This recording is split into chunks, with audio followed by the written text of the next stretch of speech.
তুই কি কর? নামাজ আগে কাজ পড়ে না, খুব নামাজ হয়ে গেছে না। বাইরে বাইরে আমার দোকান থেকে বাইরে। রহিম। জি ভাই। এদিকে আসো। শোনো, আজকে তো 5 রোজা চলতেছে, কয়দিন পরে তুই এই যে দোকানে মালটাল সব দেখতেছো না, এগুলো সব টাকা পয়সা ধার করে কিনা। আমি যে বাড়ির কাজটা ধরবো এটাও ব্যাংক লোন করে করবো। তুমি তো আমার 5 ওয়াক্ত নামাজ কালাম পড়ো, এবার একটু নামাজ কালাম পরে পড়ো, আমার কাস্টমার যেন ফেরত না যায়। আচ্ছা ভাই। আচ্ছা তুমি দোকানে মালটাল গুছাও, আমি একটু ব্যাংকে গেলাম। হ্যাঁ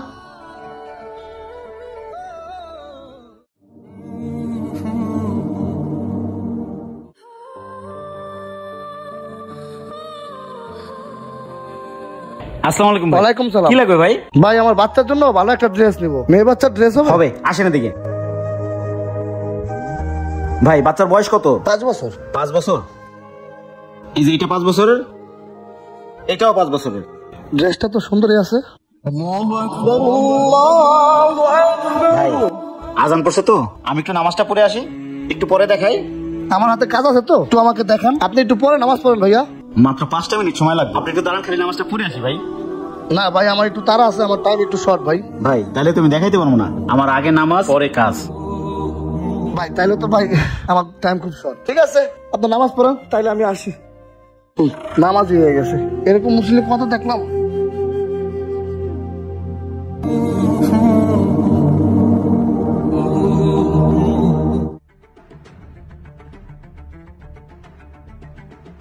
আর ইসমাত ভাই। জি ভাই। আপনি এখানে কই গেছিলেন? গেছিলাম আপনার দোকানে ঈদের কিছু কেনাকাটা করার জন্য। আপনার যে কর্মচারী হ্যাঁ নাকি নামাজ আগে কাজ পরে, কাস্টমাররা কোনো মূল্যায়ন করে না, তাই কেনাকাটা না করে চলে আইতাছি। আচ্ছা আমার লগে চলেন। না ভাই অন্য সময় আসবো না ভাই, আমার কাজ আছে ভাই, পরে কথা হইব না। শালার কর্মচারী মালিকের কষ্ট বুঝে না, আজকে যাই তোর বাইর করে দিতেছিস খারা। হ্যাঁ রহিম ভাই। জি ভাই। এদিকে আয়। তোরে কি কইছি ঈদের মাসটা বেচা কিনা করতে, আর তুই কাস্টমারে কি কস? নামাজ আগে কাজ পড়ে না, খুব নামাজ হয়ে গেছে না। বাইরে বাইরে আমি দোকান থেকে আমার বাইরে। এখানে শামীম সাহেব কে? জি আমি। আপনি কি লোনের জন্য আবেদন করছিলেন? জি স্যার আমি করছিলাম। আমি ব্যাংক থেকে অডিটে আসছি। আপনার যে দোকান আর দোকানের যে মালামাল, এই দোকানের মালামাল দেখে ব্যাংক আপনাকে কখনোই 10 লাখ টাকা লোন দিবে না। সরি ভাই, আমি আপনার লোনটা রিজেক্ট করে দিচ্ছি। আরে রহিম ভাই আপনি এখানে? জি ভাই, আমি এই দোকানে কাজ করি ভাই। কি হয়েছে ভাই, আপনার মন খারাপ কেন? না মানে ভাই, সামনেই তো আমার চাকরিটা চলে গেছে। না স্যার আমি বাইর করে দিছি, ওরা দুনিয়ার ফাঁকিবাজ। ওর নাকি নামাজ আগে কাজ পড়ে, কাস্টমাররা করে মূল্যায়নই করে না। কি বলেন ভাই? রহিম ভাই একজন ভালো মনের মানুষ, উনি কখনোই ফাঁকিবাজি করতে পারে না। আমরা একসাথেই মসজিদে নামাজ কালাম পড়ি, মসজিদেই ওনার সাথে আমার পরিচয়। ও আচ্ছা, তারপরও স্যার সে নামাজ পড়ার জন্য আমার কাস্টমার ফেরত দিব?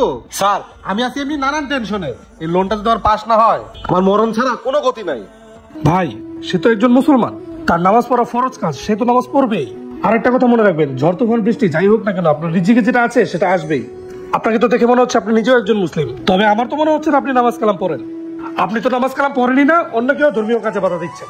মিয়া আপনার তো দোজখে ওঠাই হবে না। আপনি রহিম ভাইয়ের সাথে মোটেও কাজটা ঠিক করেননি। আপনি নামাজ পড়ার উপরে তো ওনাকে বের করে দিচ্ছেন। ছি না মানে শামীম সাহেব, রহিম ভাইয়ের মুখের দিকে তাকিয়ে আমি আজকে আপনার লোনটা পাস করে দিচ্ছি। তবে হ্যাঁ, আপনিও আজকে থেকে 5 ওয়াক্ত নামাজ পড়বেন, দেখবেন আল্লাহ তাআলা আপনার সকল বালা মুসিবত দূর করে দিবেন। আচ্ছা ঠিক আছে স্যার। আচ্ছা আপনি ব্যাংকে আসেন, লোনটা পেয়ে যাবেন। আচ্ছা ঠিক আছে। আসসালামু আলাইকুম স্যার। ওয়ালাইকুম আসসালাম। রহিম ভাই আজকে তাহলে আসি। হ্যাঁ আচ্ছা ভাই। রহিম ভাই আমার অনেক বড় ভুল হয়ে গেছে, আমাকে ক্ষমা করে দিয়েন। আর এখন থেকে নামাজের সময় নামাজ পড়বেন, তাতে আমার রিজিকে যা আছে আমি তাই পাবো।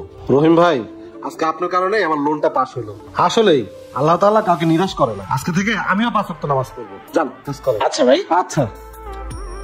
দুনিয়ার ব্যস্ততায় আমরা পরকালে সব হিসাব ভুলে যাচ্ছি একদিন সবাইকে এই দুনিয়া ছেড়ে চলে যেতে হবে। এই পৃথিবীটা হচ্ছে খানিকক্ষণের রঙ্গমঞ্চ, তাই একজন মুসলিম হিসেবে আমাদের কর্তব্য সালাতের সহিত আমাদের নামাজ আদায় করা। ভিডিওটি ভালো লাগলে লাইক কমেন্ট শেয়ার দিয়ে পাশে থাকবেন। ধন্যবাদ।